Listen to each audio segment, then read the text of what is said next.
तो क्या होगा? प्रश्न कह रहा है कि हरा रंग कौन सा है। आपको बताना है कि जो हरा रंग होता है वो किस प्रकार का रंग हो सकता है। प्राथमिक रंग हो सकता है, गर्म रंग हो सकता है, तटस्थ रंग हो सकता है या द्वितीयक रंग हो सकता है। तो आपको याद रखना है कि हरा रंग जो होता है वो क्या होता है? द्वितीयक रंग होता है। तो घ वाला ऑप्शन यहाँ पे बिल्कुल करेक्ट हो जाएगा। आई होप आपको समझ में आ रहा होगा। एक एक प्रश्न को ध्यान से देखिएगा और लास्ट में आप लोग जरूर बताइएगा कि 50 में से कितने प्रश्न आपको तैयार है। यहाँ पे दूसरा प्रश्न आपको पूछा गया है, मोस्ट इंपोर्टेंट प्रश्न है कि शीतल रंग कौन सा है। आपको बताना है कि भाई इन चारों में से कौन सा रंग क्या होगा? शीतल या ठंडा रंग होगा। पहला ऑप्शन दिया गया है लाल, दूसरा को दिया गया है पीला, तीसरा को दिया गया बैगनी और चौथा को दिया गया हरा। तो आप सभी को याद रखना कि जो हरा रंग होता है क्या होता है? शीतल रंग होता है। आई होप आपको समझ में आ रहा होगा। चलिए नेक्स्ट प्रश्न आप देख सकते हैं। इस वायरल पेपर का जो तीसरा प्रश्न आपको दिया गया मोस्ट इंपोर्टेंट प्रश्न है। प्रश्न कह रहा है कि पेस्टल रंग किस प्रकार के होते हैं। आपको बताना है कि जो पेस्टल रंग होता है उसकी क्या विशेषता होती है? अस्थायी होता है, अस्थायी होता है। तो घ वाला ऑप्शन बिल्कुल करेक्ट हो जाएगा। बहुत सारे नंबर का प्रश्न है, देख सकते हैं। मोस्ट इंपोर्टेंट प्रश्न दिया गया है कि नीले रंग का विरोधी रंग कौन सा है। आपको बताना है कि भैया जो नीला रंग होता है उसका विरोधी रंग कौन सा होता है। लाल होता है, पीला होता है, नारंगी होता है कि हरा होता है। तो आपको याद रखना है कि नीले रंग का जो विरोधी रंग होता है पीला रंग होता है। तो ख वाला ऑप्शन बिल्कुल करेक्ट हो जाएगा। आई होप आपको समझ में आ रहा होगा।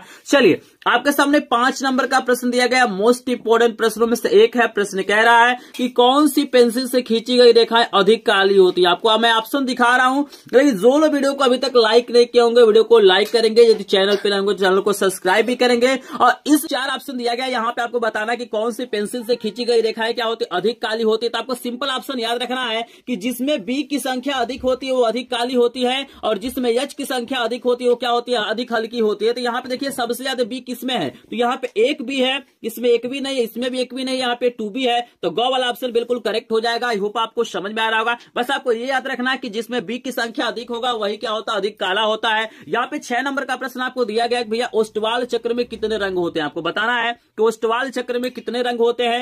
5 रंग होते हैं, 6 रंग होते हैं, 7 रंग होते हैं कि 8 रंग होते हैं। तो आप सभी को याद रखना है कि ओस्टवाल जो चक्र होता है उसमें क्या होता है? 8 रंग होते हैं। आई होप आपको समझ में आ रहा होगा। चलिए आपके सामने अगला प्रश्न दिया गया, इसको ध्यान से देखना है आपको। प्रश्न कह रहा है कि हरा रंग नेत्रों पर कैसा प्रभाव डालता है। आपको बताना है कि जो हरा रंग होता है आंखों पर कैसा प्रभाव डालता है। प्रभाव डालता है, ठंडा प्रभाव डालता है, गर्म प्रभाव डालता है, कुछ नहीं। तो आप सभी जानते हैं कि जो हरा रंग होता है वो शीतल या ठंडा होता है। तो जो रंग शीतल होता है वो क्या करता है? ठंडा प्रभाव ही डालेगा। तो ख वाला ऑप्शन बिल्कुल करेक्ट हो जाएगा। आई होप आपको समझ में आ रहा होगा। चलिए यहाँ पे 8 नंबर का भी प्रश्न आपको दिखाई दे रहा होगा। मोस्ट इंपोर्टेंट प्रश्न है। प्रश्न कह रहा है भैया इंद्रधनुष में कितने रंग होते हैं। आपको बताना है कि जो इंद्रधनुष होता है उसमें कितने रंग होते हैं। 5 रंग होते हैं, 6 रंग होते हैं, 8 रंग होते हैं कि 7 रंग होते हैं। तो आप सभी को पता है कि इंद्रधनुष में क्या होते हैं? 7 रंग होते हैं। तो घ वाला ऑप्शन बिल्कुल करेक्ट हो जाएगा। यहाँ पे देखिए 9 नंबर का प्रश्न भी आपको दिखाई दे रहा होगा। मोस्ट इंपोर्टेंट प्रश्न है। प्रश्न कह रहा है कि कला शब्द किस भाषा का शब्द है। आपको बताना है जो कला शब्द है वो किस भाषा का शब्द है। हिंदी का है, संस्कृत का है, फारसी का है कि पाली का है। तो आप सभी को याद रखना है कि जो कला शब्द है वो संस्कृत भाषा का शब्द है। तो ख वाला ऑप्शन बिल्कुल करेक्ट हो जाएगा। यहाँ पे आपके सामने दिखाई दे रहा होगा 10 नंबर का प्रश्न। प्रश्न कह रहा है कि सफेद रंग का विरोधी रंग है। आपको बताना है कि सफेद रंग का विरोधी रंग क्या होता है। तो आपको 4 ऑप्शन दिया गया है। पहला है नीला, दूसरा है काला, आपको तीसरा दिया गया है सफेद और चौथा दिया गया है भूरा। तो आप सभी को याद रखना है कि सफेद रंग का जो विरोधी रंग होता है वो क्या होता है? काला होता है। तो यहाँ पे ख वाला ऑप्शन बिल्कुल करेक्ट हो जाएगा। यहाँ पे देखिए अगला प्रश्न आपको दिया गया 11 नंबर का कि किन 2 रंगों के मिश्रण से नारंगी रंग बनता है। आपको बताना है कि किन 2 रंगों के मिश्रण से नारंगी रंग बनता है। तो पहला आपको दिया गया है लाल प्लस सफेद। चलिए 3 और ऑप्शन आपको दिखाते हैं। आप देख सकते हैं 3 और ऑप्शन आपको दिया गया है। आपको प्लस लाल दिया गया है, सफेद प्लस पीला दिया गया है, पीला प्लस लाल दिया गया है। चूंकि नारंगी रंग बनाना है तो यहाँ पे जब पीले और लाल को मिलाएंगे तो नारंगी रंग बनेगा। तो घ वाला ऑप्शन बिल्कुल करेक्ट हो जाएगा। आपके सामने 12 नंबर का भी प्रश्न दिखाई दे रहा होगा। प्रश्न कह रहा है कि निम्न में से गर्म रंग है। आपको बताना है कि निम्न में से गर्म रंग कौन सा है? नीला है, लाल है, हरा है कि बैगनी है। तो आप सभी को याद रखना है कि जो लाल रंग होता है वो गर्म रंग होता है। यहाँ पे ख वाला ऑप्शन बिल्कुल करेक्ट हो जाएगा। आपके सामने 13 नंबर का प्रश्न भी दिखाई दे रहा होगा। प्रश्न कह रहा है कि निम्न में से तटस्थ रंग कौन सा है। आपको बताना है कि कौन सा ऐसा रंग है जिसे हम लोग तटस्थ रंग बोलेंगे। सफेद को बोलेंगे, लाल को बोलेंगे, हरा को बोलेंगे कि नीला को बोलेंगे। तो आपको याद रखना है कि यहाँ पे क वाला ऑप्शन बिल्कुल करेक्ट हो जाएगा। काला और सफेद रंग को हम लोग क्या बोलते हैं? तटस्थ रंग बोलते हैं। तो यहाँ पे सफेद ऑप्शन बिल्कुल करेक्ट हो जाएगा। यहाँ पे 14 नंबर का प्रश्न देखिएगा। मोस्ट इंपोर्टेंट प्रश्न है। आपके सामने दिया गया है प्रश्न कि गुलाबी रंग किन 2 रंगों के मिश्रण से बनता है। आपको बताना है कि जो गुलाबी रंग होता है, पिंक कलर होता है, वो किन 2 रंगों के मिश्रण से बनता है? लाल और सफेद के मिलाने से बनता है, हरा और लाल को मिलाने से बनता है, सफेद और पीला को मिलाने से बनता है, कि पीला और लाल को मिलाने से बनता है। तो आप सभी को याद रखना है कि जो पिंक कलर होता है रेड प्लस व्हाइट यानी लाल और सफेद के मिलाने से बनता है। तो क वाला ऑप्शन बिल्कुल करेक्ट हो जाएगा। यहाँ आप देख सकते हैं 15 नंबर का प्रश्न भी आपको दिया गया, मोस्ट इंपोर्टेंट प्रश्न है, देख लीजिएगा ध्यान से प्रश्न को। दिया गया है कि मुख्य रंग कितने हैं, आपको बताना है कि जो मुख्य रंग होता है वो कितना होता है, 2 होता है, 3 होता है, 5 होता है कि 7 होता है। तो आपको याद रखना है कि जो मुख्य रंग, इसी को हम लोग प्राथमिक रंग भी बोलते हैं, इनकी जो संख्या होती है 3 होती है। तो ख वाला ऑप्शन बिल्कुल करेक्ट हो जाएगा। चलिए यहाँ पे जो 16 नंबर का प्रश्न दिया गया, देख सकते हैं इसी प्रकार का प्रश्न है। प्रश्न कह रहा है कि प्राथमिक रंग है, यहाँ पे आपको बताना है कि जो मुख्य रंग, इसी को हम लोग प्राथमिक रंग बोलते हैं, इनकी संख्या 3 होती है। तो कौन कौन से वो रंग होते हैं, जैसे आपको पहला ऑप्शन दिया गया हरा, आसमानी, पीला। चलिए 3 और ऑप्शन दिखाते हैं, लेकिन जो लोग टारगेट को पूरा नहीं किए होंगे जल्दी से टारगेट को पूरा करेंगे। हमने आपको 16 प्रश्न बता दिया, लेकिन अभी तक आपने क्या किया है, 16 लाइक कंप्लीट नहीं किया है। तो जल्दी से सभी लोग लाइक कर देंगे, क्योंकि आपका लाइक से सब्सक्राइब हमारा क्या होता है, मोटिवेशन होता है। तो चलिए आपको ऑप्शन दिखाते हैं। 3 और ऑप्शन आपको दिया गया है, लाल, नीला, पीला दिया गया है, काला, सफेद, भूरा दिया गया है, नारंगी, धानी, आसमानी दिया गया है। तो आपको मैं बता दूं यहाँ पे जो आपका करेक्ट ऑप्शन हो जाएगा ख वाला हो जाएगा। लाल, नीला, पीला जो रंग होता है, इसी को हम लोग क्या कहते हैं, प्राथमिक रंग बोलते हैं। आई होप आपको समझ में आ रहा होगा। आपके सामने 17 नंबर का भी प्रश्न दिखाई दे रहा होगा। प्रश्न कह रहा है कि बनावट के दृष्टि से आलेखन कितने प्रकार के होते हैं। आपको बताना है कि भैया बनावट के दृष्टि से आलेखन कितने प्रकार के होते हैं। 4 प्रकार के होते हैं, 2 प्रकार के होते हैं, 3 प्रकार के होते हैं या 7 प्रकार के होते हैं। तो आपको याद रखना है यहाँ पे करेक्ट ऑप्शन आपका क्या हो जाएगा, क वाला हो जाएगा। यहाँ पे 4 प्रकार के क्या होते हैं, आलेखन होते हैं बनावट की दृष्टि से, आपको याद रखना है। चलिए आपके सामने 18 नंबर का भी प्रश्न दिखाई दे रहा होगा, मोस्ट इंपोर्टेंट प्रश्न है। प्रश्न कह रहा है कि भैया द्वितीयक रंग कितने होते हैं। आपको बताना है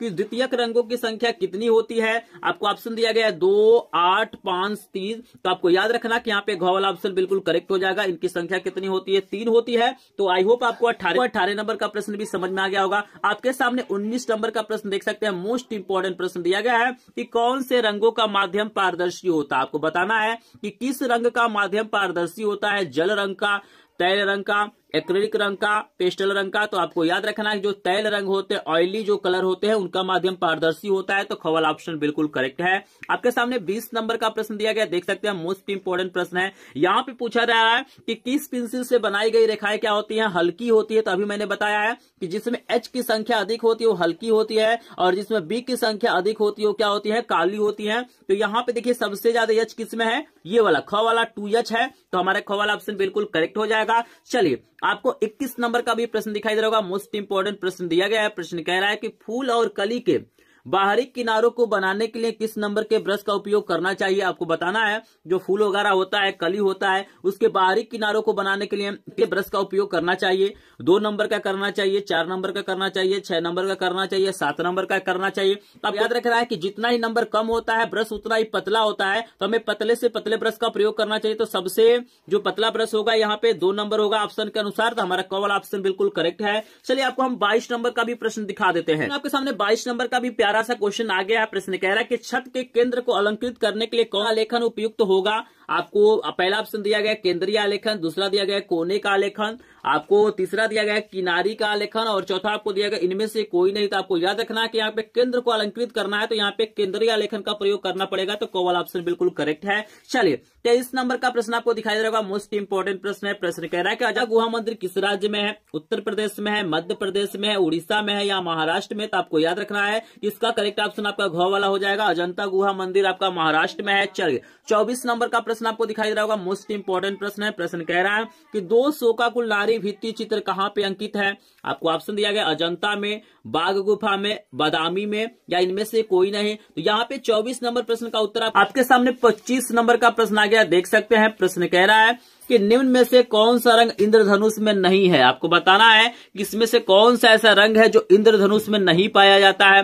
तो यहाँ पे आपको ऑप्शन दिया गया नीला, नारंगी, भूरा और लाल। तो यहाँ पे मैं बता दूं कि जो ब्राउन कलर होता है, भूरा कलर होता है, वो क्या होता है, इंद्रधनुष में नहीं पाया जाता है। तो यहाँ पे गो वाला ऑप्शन बिल्कुल करेक्ट हो जाएगा। तो स्टूडेंट यहाँ पे मैंने आपको क्या किया, 25 क्या किया, आलेखन कला के प्रश्नों को करा दिया। तो बोर्ड एग्जाम में क्या करना है, दोनों में से कोई एक ही करना है। या तो आप आलेखन कला के प्रश्नों को करिएगा या तो आप प्रावैधिक कला के प्रश्नों को करिएगा। तो मैं यहाँ पे दोनों करा दिया हूं, 25 में प्रश्न आपको कराया हूं, लेकिन आपके बोर्ड एग्जाम में इसी में से कोई 20 प्रश्न पूछा जाएगा। तो यहाँ पे हो सकता है कि बहुत सारे स्टूडेंट ऐसे होंगे जो क्या करेंगे, आलेखन कला को न करके प्रावैधिक कला के प्रश्नों को करेंगे। प्रावैधिक कला के भी क्या करने जा रहा हूं, 25 इंपॉर्टेंट प्रश्न करा रहा हूं। अगर इतना देख लेते हैं तो बोर्ड एग्जाम में इसी में से प्रश्न आना है, इससे बाहर कोई भी प्रश्न नहीं आएगा। अगर इससे बाहर कोई भी प्रश्न आ जाएगा तो आप लोग इस चैनल को अनसब्सक्राइब कर दीजिएगा, वीडियो को डिसलाइक कर दीजिएगा, और आपके मन में जो भी आएगा आप लोग कमेंट सेक्शन में कमेंट कर सकते हैं। इसका पीडीएफ नोट भी आपको मिल जाएगा। इसके अलावा अन्य विषयों के सभी इंपॉर्टेंट प्रश्नों का, चाहे एमसीक्यू हो, लॉन्ग क्वेश्चन हो, शॉर्ट क्वेश्चन हो, वायरल पेपर हो, मॉडल पेपर हो, सबका पीडीएफ नोट आपको हमारे चैनल और हमारे ग्रुप में मिल जाएगा। तो आपको कुछ नहीं करना है, चैनल को सब्सक्राइब कर लेना है और लिंक डिस्क्रिप्शन में दिया गया हमारे व्हाट्सएप ग्रुप और टेलीग्राम ग्रुप को, वहां ग्रुप को ज्वाइन कर लीजिए। बिल्कुल फ्री में पीडीएफ नोट और लाइव क्लासेज हम प्रोवाइड करते हैं और फ्री में बोर्ड एग्जाम की तैयारी भी कराते हैं। तो चलिए आपके सामने प्रावैधिक कला के प्रश्नों को कराते हैं। तो प्रावैधिक कला में जो पहला प्रश्न आपको दिया गया है कि 1 मीटर में कितना सेंटीमीटर होता है, आपको बताना है कि 1 मीटर में कितना सेंटीमीटर होता है। आपको ऑप्शन दिया गया है 10, 100, 1000, 110। तो आपको याद रखना है कि 1 मीटर में जो सेंटीमीटर की संख्या होती है 100 होती है। तो ख वाला ऑप्शन बिल्कुल करेक्ट हो जाएगा। आई होप आपको समझ में आ रहा होगा। आपके सामने 27 नंबर का प्रश्न आपको दिया गया है कि समकोण कितने अंश का होता है। आपको बताना है कि जो समकोण होता है वो कितने अंश का होता है, 60 अंश का होता है, 90 अंश का होता है। और आपको 2 ऑप्शन दिखाएंगे, लेकिन आपको मैं बता दूं कि जो समकोण होता है 90 अंश का होता है। तो ख वाला ऑप्शन बिल्कुल करेक्ट हो जाएगा। इसके अलावा भी 2 और ऑप्शन आपको दिए होंगे, तो चलिए उनको भी देखिए। 2 और ऑप्शन आपको दिया गया था, 120 और 30 दिया गया था। तो ये ऑप्शन बिल्कुल आपका गलत है, आपका 90 अंश बिल्कुल करेक्ट हो जाएगा। आपको 28 नंबर का प्रश्न दिया गया कि 60 अंश के कोण का समपूरक कोण है। आपको बताना है कि जो 60 अंश का कोण का समपूरक कोण क्या होता है। तो आप सभी को पता होना चाहिए कि समपूरक कोण का मतलब क्या होता है। जिन 2 कोणों का योगफल 180 अंश होता है उन्हें ही हम क्या कहते हैं, एक दूसरे का समपूरक कहते हैं। तो हमारा एक कोण क्या है, 60 है, तो दूसरा हमारा 120 हो जाएगा। चूंकि 120 और 60 जोड़ेंगे तो हमारा 180 हो जाएगा। तो सिंपल यहाँ पे है प्रश्न दिया गया है। यहाँ पे देखिए 29 नंबर का प्रश्न भी आपको दिखाई दे रहा होगा। यहाँ पे पूछ रहा है त्रिभुज के समस्त कोणों का योग कितने अंश होता है। आपको बताना है जो त्रिभुज होता है उसमें तीनों कोणों का योगफल कितना होता है, 60 अंश होता है, 90 अंश होता है, 120 अंश होता है, 180 अंश होता है। तो आप सभी को पता है कि त्रिभुज के तीनों कोणों का योगफल 180 अंश होता है। तो घ वाला ऑप्शन बिल्कुल करेक्ट हो जाएगा। यहाँ पे देखिए 30 नंबर का प्रश्न भी आपको दिखाई दे रहा होगा। प्रश्न कह रहा है भैया 180 अंश के कोण को क्या कहते हैं, यानी वह कोण जिसका मान 180 अंश होता है उसे क्या कहते हैं। सरल कोण कहते हैं, अधिक कोण कहते हैं, न्यून कोण कहते हैं, या इनमें से कोई नहीं। तो आप सभी को याद रखना है कि 180 अंश के कोण को हम लोग क्या कहते हैं, सरल कोण या ऋजु कोण कहते हैं। तो क वाला ऑप्शन बिल्कुल करेक्ट हो जाएगा। 31 नंबर का प्रश्न भी आपको दिखाई दे रहा होगा, मोस्ट इंपोर्टेंट प्रश्न है। प्रश्न कह रहा है कि वर्ग किसे कहते हैं। भाई एक वर्ग की क्या विशेषताएं होती हैं, जिसकी दोनों भुजाएं बराबर होती हैं, जिसको तीनों भुजाएं बराबर होती है, जिसको चारों भुजाएं बराबर होती है, या जो गोल होता है। तो आप सभी को पता है कि वर्ग की चारों भुजाएं बराबर होती है। तो ग वाला ऑप्शन बिल्कुल करेक्ट हो जाएगा।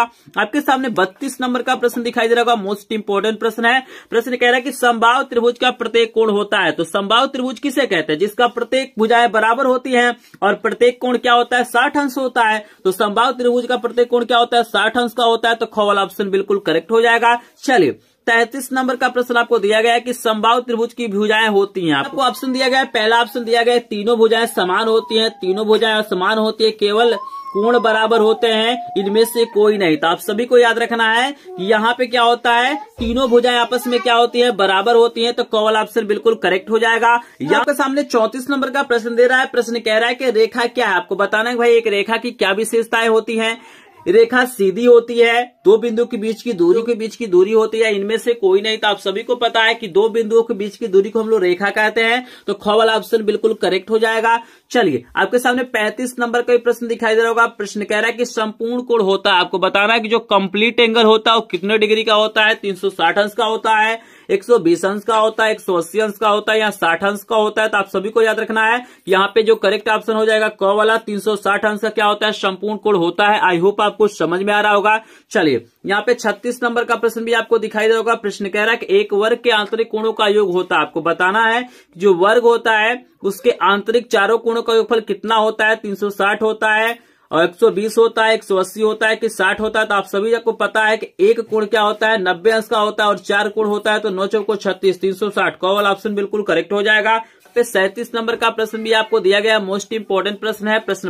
प्रश्न पूछ रहा है कि निम्न में से कौन सा एक अधिक कोण है। आपको बताना इसमें से कौन सा क्या एक अधिक कोण है। कोण का मतलब सबसे पहले आपको समझना चाहिए, अधिक कोण का मतलब होता है कि जिस कोण का मान 90 अंश से अधिक होता है लेकिन 180 अंश से कम होता है, उसे हम लोग क्या कहते हैं, अधिक कोण कहते हैं। यहाँ पे 100 हमारा क्या हो जाएगा, गो वाला ऑप्शन बिल्कुल करेक्ट हो जाएगा। यहाँ पे देखिए 38 नंबर का प्रश्न आपको दिया गया, एक डेसीमीटर में कितना सेंटीमीटर होता है, तो ऑप्शन दिया गया 10 सेंटीमीटर, 20 सेंटीमीटर, इसके बाद भी आपको ऑप्शन दिया होगा, लेकिन करेक्ट ऑप्शन आपका 10 सेंटीमीटर हो जाएगा। को वाला बिल्कुल करेक्ट है। चलिए आपको दो और ऑप्शन दिखा, आपको 2 और ऑप्शन दिया गया था 30 और 40 सेंटीमीटर, तो बिल्कुल ये गलत आंसर है। आपका करेक्ट ऑप्शन हो जाएगा 10 सेंटीमीटर। आपको 39 नंबर का प्रश्न दे रहा है कि मपनी में पहले बड़े मुख्य भाग लिखा जाता है। आपको बता दूं कि यहाँ पे जो ऑप्शन है ना वो मिसप्रिंट हो गया, यानी गलत ऑप्शन हो गया है। यहाँ पे आप ऑप्शन होगा 0 होगा, 1 होगा, 2 होगा और यहाँ पे होगा इनमें से कोई नहीं। यहाँ पे इनमें से कोई नहीं, ये आपका ऑप्शन है। तो यहाँ पे जो मपनी में पहले बड़े मुख्य भाग लिखा जाता है वो क्या होता है, शून्य लिखा जाता है। तो यहाँ पे क वाला ऑप्शन बिल्कुल करेक्ट हो जाएगा। आई होप आपको समझ में आ रहा होगा। चलिए यहाँ पे 40 नंबर का प्रश्न भी आपको दिखाई दे रहा होगा। यहाँ पर भी आपको ऑप्शन में मिसप्रिंट कर दिया गया है, ठीक है ना। तो यहाँ पे आपका जो ऑप्शन होगा यच होगा, यहाँ पे 2B होगा, यहाँ पे 2H होगा और यहाँ पे क्या होगा आपका HB होगा।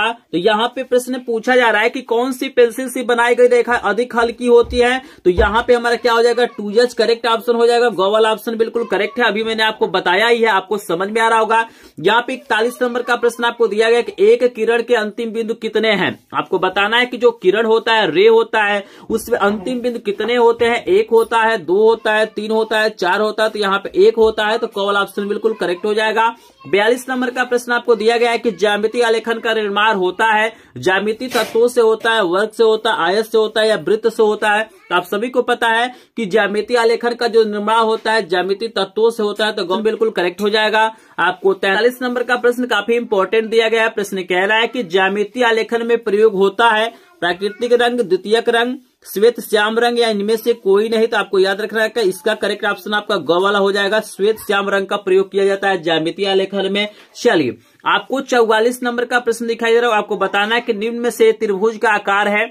तो यहाँ पे गोला बनाया हुआ है, पाई दिया गया है, तो ये दोनों तो हमारा त्रिभुज का आकार होगा नहीं। तो चलिए आपको 2 और आपको वर्ग बनाया गया, फिर लिखा गया इनमें से कोई नहीं। तो यहाँ पे आप लोग देख रहे हैं कि यहाँ पे त्रिभुज है ही नहीं, तो यहाँ पे कोई भी आकृति त्रिभुज का नहीं है। तो यहाँ पे इनमें से कोई नहीं करेक्ट ऑप्शन हो जाएगा। त्रिभुज का आकार आपका ऐसे होता है, तो यहाँ पे ऑप्शन में नहीं है, तो इनमें से कोई नहीं आपका करेक्ट ऑप्शन हो जाएगा। 45 नंबर का भी प्रश्न आपको दिखाई दे रहा होगा। प्रश्न कह रहा है कि जिस त्रिभुज का एक कोण 90 अंश होता है उसे क्या कहते हैं। समबाहु त्रिभुज कहते हैं, समकोण त्रिभुज कहते हैं, अधिक कोण त्रिभुज कहते हैं, या इनमें से कोई नहीं। तो आपको याद रखना है कि इसका जो करेक्ट ऑप्शन हो जाएगा समकोण हो जाएगा, यानी जिसका कोण 190 अंश होता है उसे समकोण त्रिभुज कहते हैं। यहाँ पे 46 नंबर का प्रश्न भी आपको दिखाई दे रहा होगा। प्रश्न कह रहा है कि वृत्त का आकार होता है, ये पहला वाला सही होगा, दूसरा वाला सही होगा कि तीसरा वाला सही होगा कि इनमें से कोई नहीं। तो आप सभी को पता है कि वृत्त गोल होता है। यहाँ पे क वाला ऑप्शन बिल्कुल करेक्ट हो जाएगा।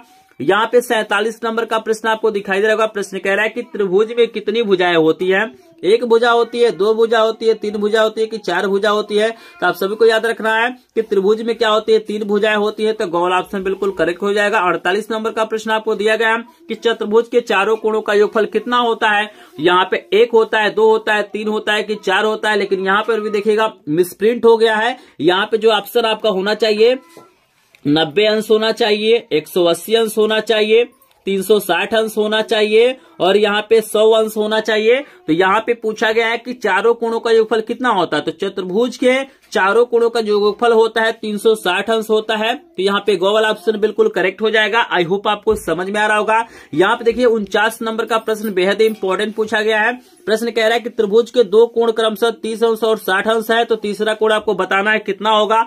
30 अंश होगा, 60 अंश होगा, 90 अंश होगा या 120 अंश होगा। तो आप सभी को पता है कि त्रिभुज के तीनों कोणों का जो योगफल होता है वो कितना होता है, 180 अंश होता है। तो 2 कोण आपको दिया है, तो दोनों को जोड़ के 180 में से घटा दीजिए। 60 और 30 क्या होगा, 90 होगा। 180 में से जब 90 को घटाएंगे तो 90 बचेगा। तो यहाँ पे गो वाला ऑप्शन बिल्कुल करेक्ट हो जाएगा। चलिए 50 नंबर का प्रश्न आपको दिया गया कि आयत का प्रत्येक कोण होता है। आपको बताना है कि जो आयत होता है उसका प्रत्येक कोण कितने अंश का होता है।